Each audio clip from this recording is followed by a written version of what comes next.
অনুরাগের বাসায় বসে প্লে স্টেশনে গেম খেলছে সাইবান। সময়টা সন্ধ্যার পর। এই সময়ে অনুরাগ অফিস থেকে ফেরে। ঢাকা বিশ্ববিদ্যালয় থেকে পড়াশোনা করে এখন একটা বেসরকারি বিশ্ববিদ্যালয়ে অ্যাসিস্ট্যান্ট প্রফেসরের পদে আছে সে। অনুরাগের মা কিছুক্ষণ আগেই সাইবানের জন্য বাটি ভর্তি নারকেলের নাড়ু আর শরবত দিয়ে গিয়েছেন। এও বলে গিয়েছেন আস্তার হাতের মাটন বিরিয়ানি না খেয়ে বাসায় না যেতে। এই ঘরে সাইবান পরিবারের সদস্যদের মতো, তেমনি তার ঘরে অনুরাগ। সাইবান যতক্ষণে গেমের 7 নম্বর লেভেলটা টপকেছে তখন তোয়ালেতে মাথা মুছতে মুছতে রুমে এলো অনুরাগ। গোসল করে এসেছে তাই খালি গা, শুধু একটা ট্রাউজার পরনে। কাঁধে তোয়ালে ছড়িয়ে সে বন্ধুর পাশে বসে দুটো নাড়ু তুলে একসাথে মুখে পুরে দিল। অপর হাতে জয়স্টিক তুলে গেমে যোগদান করল। তোর গা থেকে লাক্স সাবানের গন্ধ আসছে, সাইবান বাঁকা হেসে মন্তব্য করল। স্ক্রিনের দিকে তাকিয়ে অনুরাগ বলল, তো লাক্স ব্যবহার করেছি তাই। মেয়েদের সাবান ব্যবহার করিস এখনও, মানে স্বভাবটা আর যাবে না। সাবানেও আবার মেয়ে ছেলে। তাছাড়া তুই আমাকে এটা বল, তুই কিভাবে জানলি লাক্স সাবানের গন্ধ কীরকম? তির্যক হাসল সাইবান, চোখ টিপ দিয়ে জানালো, আই হ্যাভ মাই ওয়ে। না পারতে হেসে ফেলল অনুরাগ। স্ক্রিন থেকে দৃষ্টি সরিয়ে সাইবানকে দেখল। পা ঝুলিয়ে নাড়ু খাচ্ছে আর মনোযোগ দিয়ে গেম খেলছে। হঠাৎ করে দেখলে তার মুখভঙ্গি একদম বাচ্চাদের মতন মনে হয়। গায়ে গতরে হয়তো বড় হয়ে গিয়েছে ছেলেটা, তবে অন্তর থেকে সাইবান যেন আজও সেই শিশুটি রয়ে গিয়েছে। আজও তাই মনে হয় অনুরাগের। সে হঠাৎ করেই মোলায়েম গলায় বলল, তোকে ইদানিং খুশি খুশি দেখায়। আমি তো সব সময়ই খুশি থাকি, ইদানিং কেন বলছিস? I mean genuine happiness. জয়স্টিকের উপর সাইবানের আঙুল জমে গেল। গেমের ভেতর গুরুত্বপূর্ণ পর্যায়ে চললেও সে যেন ভুলে গিয়েছে কিভাবে খেলতে হয়। অনুরাগ সোফায় হেলান দিয়ে বসে ব্যক্ত করল, টু বি অনেস্ট, আমি মনে করেছিলাম এই বিয়েটা তুই মানতে পারবি না, মানিয়ে চলতে পারবি না। কিন্তু আজকাল তোকে দেখে মনে হয় তুই ভালোই হ্যান্ডেল করছিস। You are happy and protective of your wife. হাত থেকে জয়স্টিক রেখে দিল সাইবান। গেম ওভার হয়ে গিয়েছে।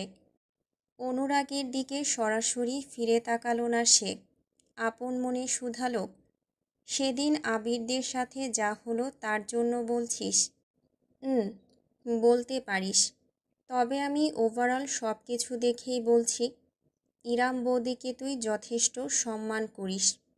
এক্স্যাক্টলি, সম্মান। হঠাৎ করে অনুরাগের দিকে ফিরে তাকালো সাইবান। জলজলে চোখে ঠোঁটে অদ্ভুতুরে হাসি মেখে বলল, it does not matter how I feel, it never matter. Iram আপু আমার খালার মেয়ে, ছোট থেকে ওনাকে দেখেই বড় হয়েছি। যদিও বা মাঝখানে সে যাক, আমি এইটুকু জানি উনি জীবনে অনেক কষ্ট করেছেন। বিয়ের পর কি হয়েছে সেটা জানি না, কিন্তু দুইটা কুলাঙ্গার ভাইকে কিভাবে মানুষ করেছিলেন সেটা দেখেছি।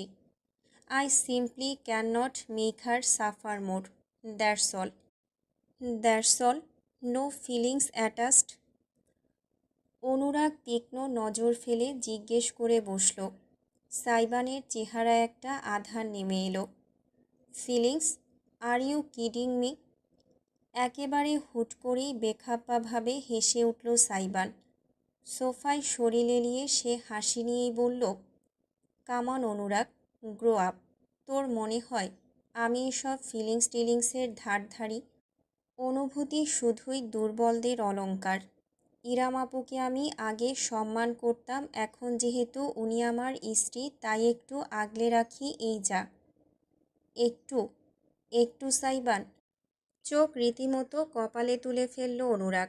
সাইবান তাতে একেবারে বিনা কারণেই হুট করে রেগে গেল। তো তোর বউ হলে তুই কি করতি? ফেলে দিতি? তোর সামনে তোর বউকে কেউ আজে বাজে কথা বললে প্রতিবাদ করতি না? প্রতিবাদটা যখন এতই জোরালো হয় যে 6 বছর ধরে টানা সহ্য করা বন্ধুদের এক ঝটকায় উগরে ফেলা যায়, তখন একটু সন্দেহ তো হবেই বল। Stop it. লাফিয়ে সোজা থেকে উঠে পড়ল সাইবান। সত্যিই রেগে গেছে, চেহারায় বোঝা যাচ্ছে। কিন্তু অনুরাগ শান্তভাবেই চেয়ে রইল।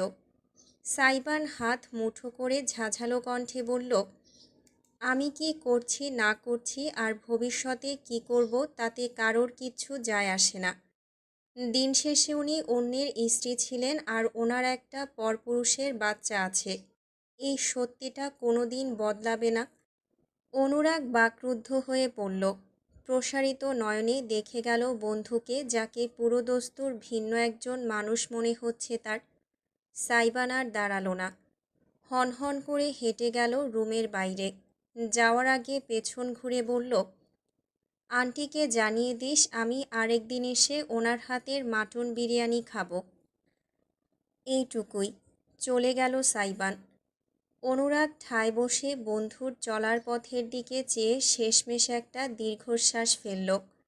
নিজের কপাল ঘষে আনমনে বিড়বিড় করল, সাধে কি তোকে বাচ্চা বলি? এখনও অবুঝ রয়ে গেলি তুই, স্টাবন বয়।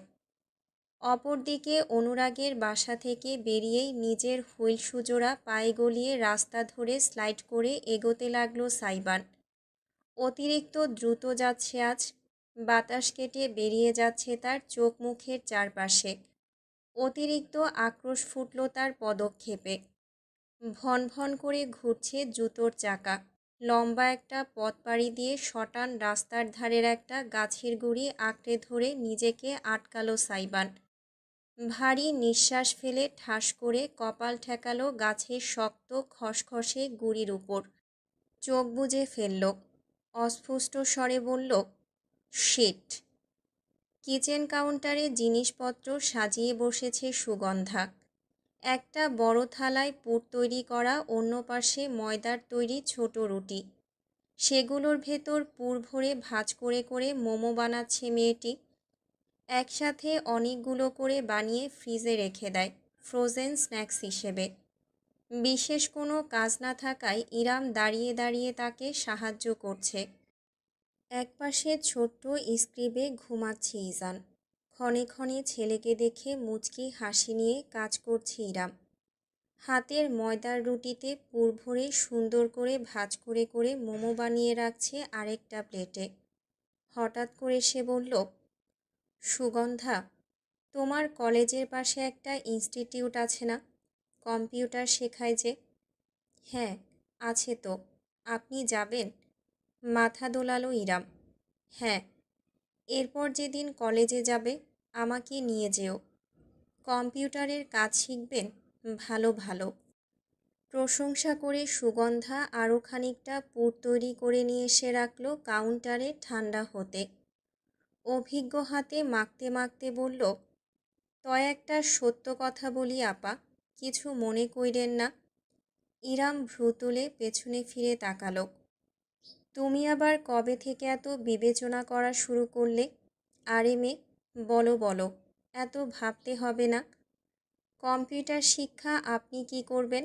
চাকরি করার দরকার আছে? ইরাম থমকে গেল। সুগন্ধা বলে গেল, না মানে, এই বাড়ির অবস্থা তো ভালোই। সত্যি বলতে আমি শুরুতে ভয়ই পাইছিলাম। ভাইজান মনে হয় কেলেঙ্কারি করবে আপনার সাথে, কিন্তু মানুষটা রংবাজ হইলেও আপনারে অনেক টেক কেয়ার করে বোঝা যায়। তাইলে দরকার কি? সব যেমন চলতেছে অমনি চলুক। অস্ফুট একটা হাসি ফুটল এবার ইরামের ঠোঁটে। ঠিক প্রফুল্লতার হাসি নয়, ভিন্ন কিছু। কাজ জারি রেখে সে বলল, আলাদিন আর আমার বিয়ের মাত্র কিছুদিন হয়েছে সুগন্ধা। কিছুদিনেই বুঝে গেলে ও আমার কেয়ার করে? করে না? আহাম্মকের মতন প্রশ্ন করে বসল সুগন্ধা।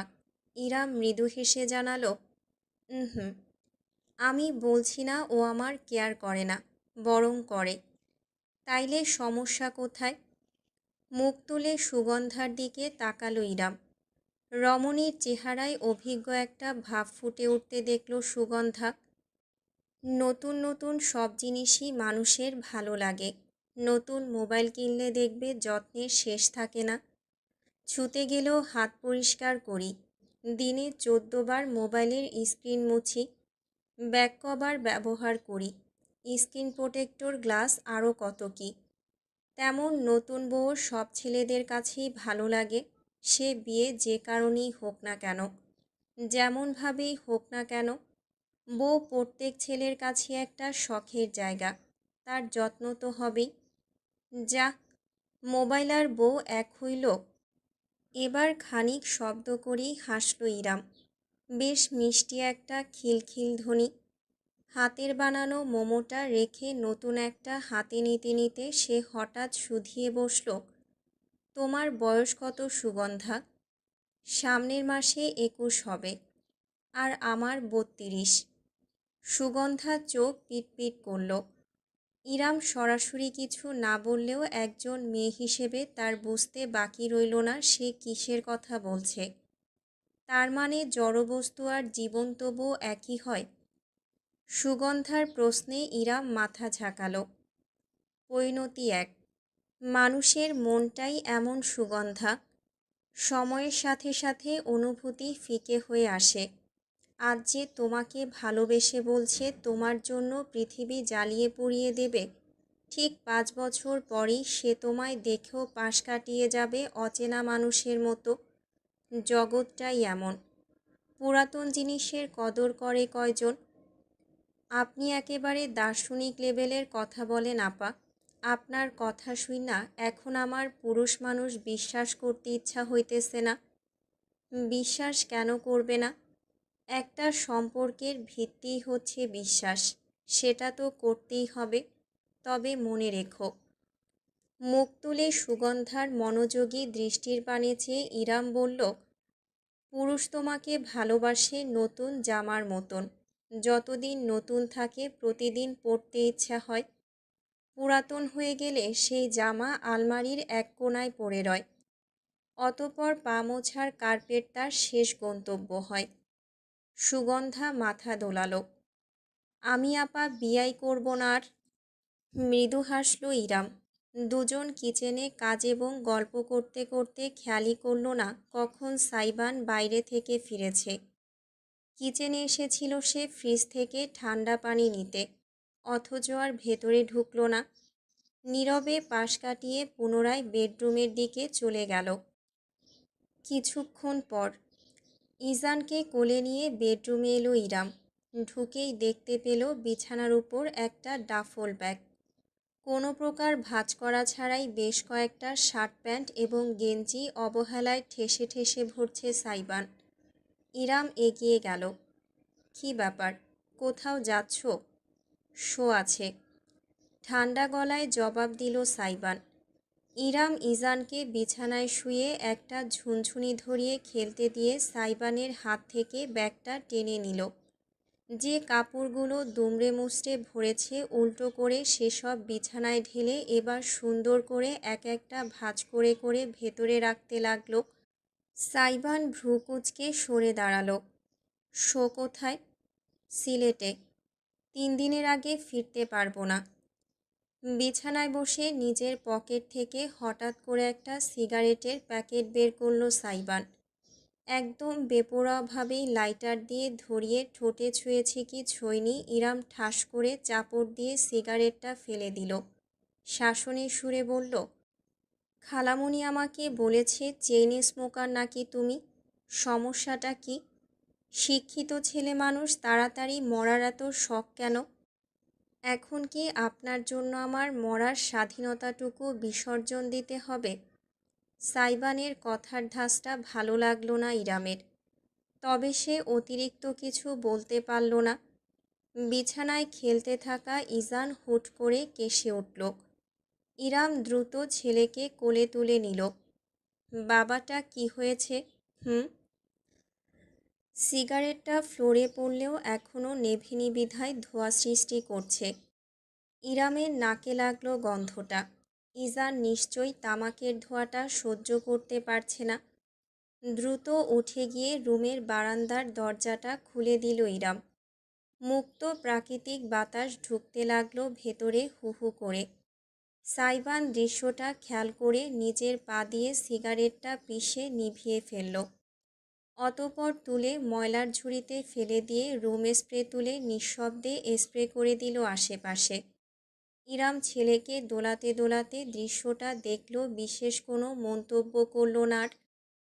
সাইবার নিজের ব্যাগটা ঠিকঠাক করে রাখতে রাখতে হঠাৎ একটা টি শার্ট বের করলো, কালো রঙের, তাতে ডোরেমন কার্টুনের ছোট একটা চিত্র আঁকা।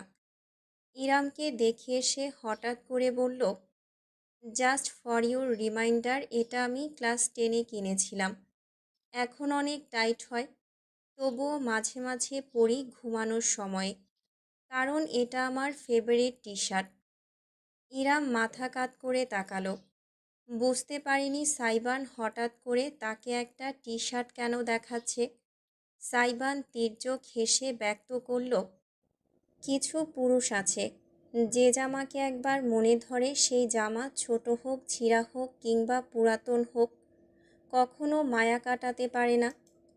ইরামের চোখ জোড়া বড় বড় হয়ে গেল, ঠোঁট জোড়া ফাঁক হলেও সে কিছু উচ্চারণ করতে পারল না। সাইবান আর অপেক্ষাও করল না, ব্যাগ রেখে রুম থেকে বাইরে বেরিয়ে গেল। তার জিনিসপত্র সব গাড়িতে লোড করে রাখতে হবে, যেন সকালে তাড়াহুড়ো না হয়। গভীর রাত, প্রায় 2:30 বেজে এসেছে, অথচ ইরামের চোখে আজ এক বিন্দুও ঘুম আসছে না। বারান্দায় দাঁড়িয়ে আছে সে। সনসনে হাওয়া তার শরীরে ঝাপটা দিয়ে যাচ্ছে। রাতের নিস্তব্ধ জগৎ যেন হাত বাড়িয়ে তাকে ডাকছে আধারে হারিয়ে যেতে। ইজান ঘুমে আচ্ছন্ন। সাইবানও 1 ঘন্টা হলো ঘুমিয়েছে। এতদিন কাউচে ঘুমালো, আজ ইরাম এক প্রকার জোর করেই তাকে বিছানায় শুয়েছে। ছেলে আর স্বামীর মাঝখানে অবশ্য বিরাট এক কোলবালিশের দেয়াল আছে।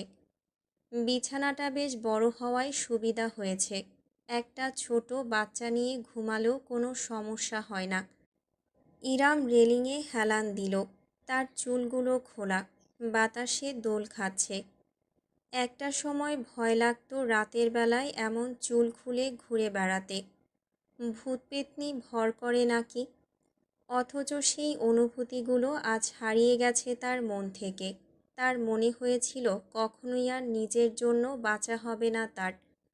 অথচ বিয়েটা তার শক্ত মানসিকতার দেয়ালে বারবার আঘাত করছে।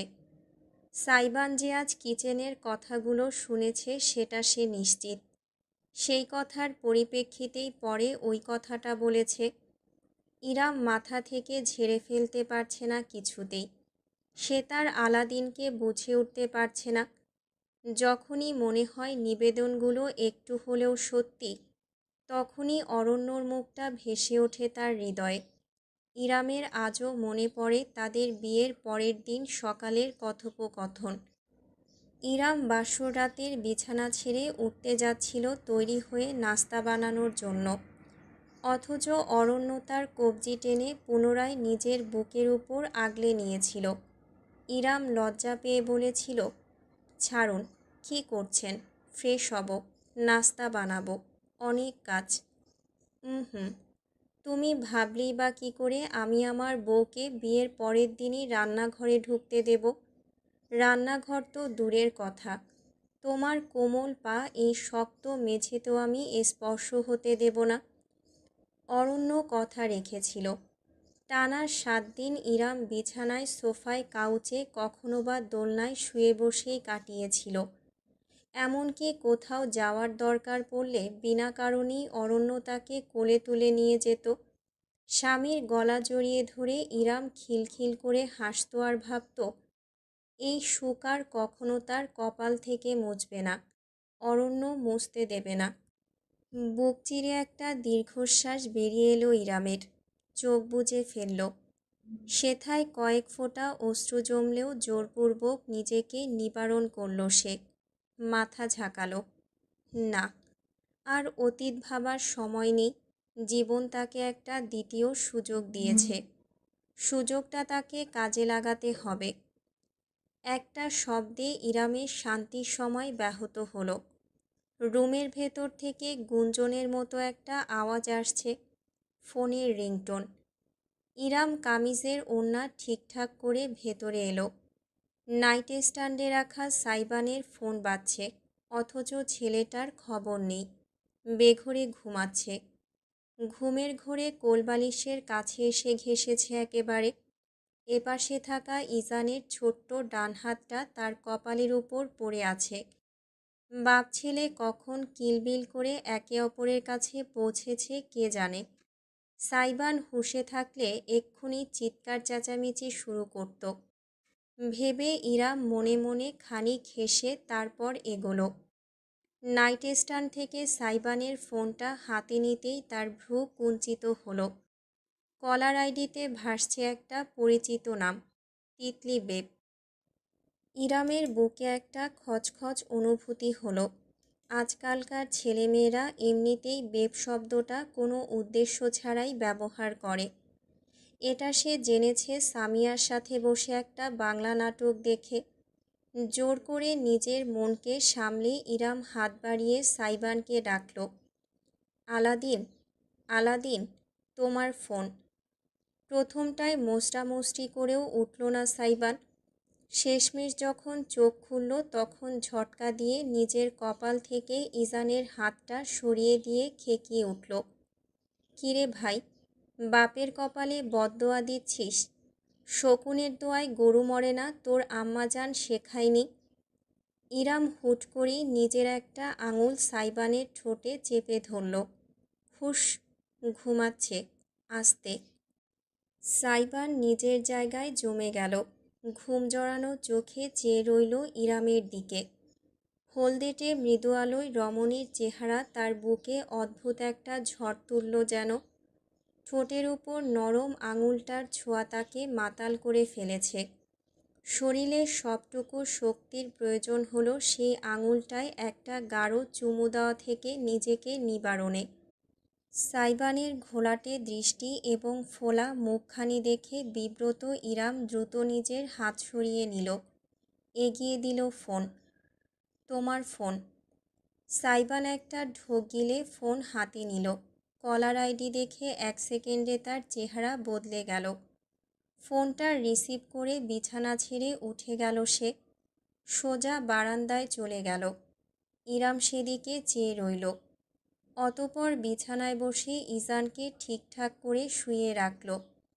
ক্ষণে ক্ষণে তার চোখ না চাইতেও চলে গেল বারান্দার দিকে। 2 মিনিট বাদে ফিরে এলো সাইবান, রীতিমতো রুদ্রমূর্তি হয়ে।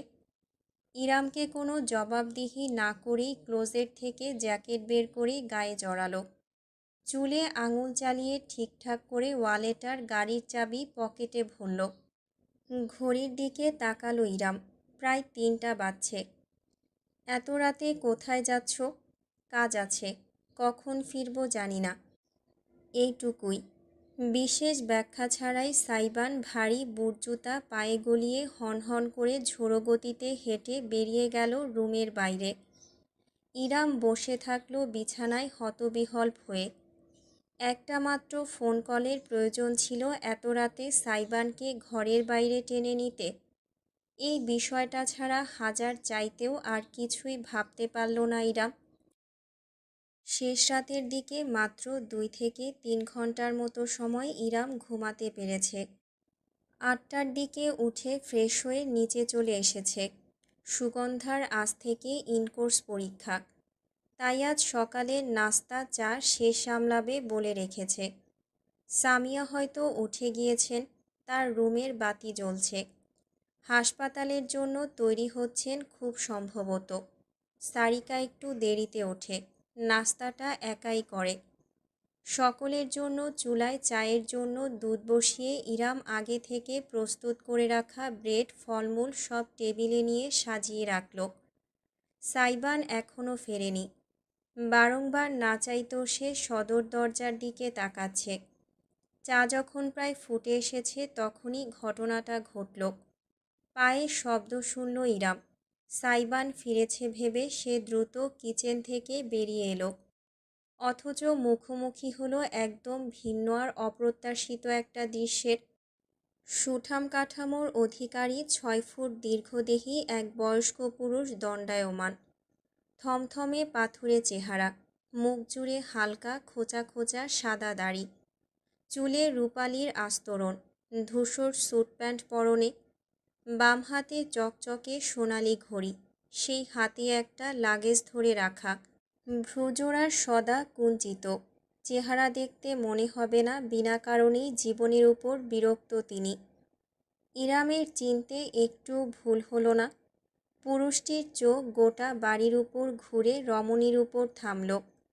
ইরাম সঙ্গে সঙ্গে নিজের ওড়না মাথায় তুলে ঘোমটা দিয়ে এগিয়ে গেল। আসসালামু আলাইকুম খালু বলে সে ঝুঁকে পা ধরে সালাম করতে গেল। নতুন বউ হিসেবে শ্বশুরকে প্রথমবার পায়ে সালাম করাটা ঐতিহ্য, অথচ চকচকে কালো সুপরিহিত পাজোড়া ইরাম ছোঁয়ার আগেই সরে দাঁড়ালো।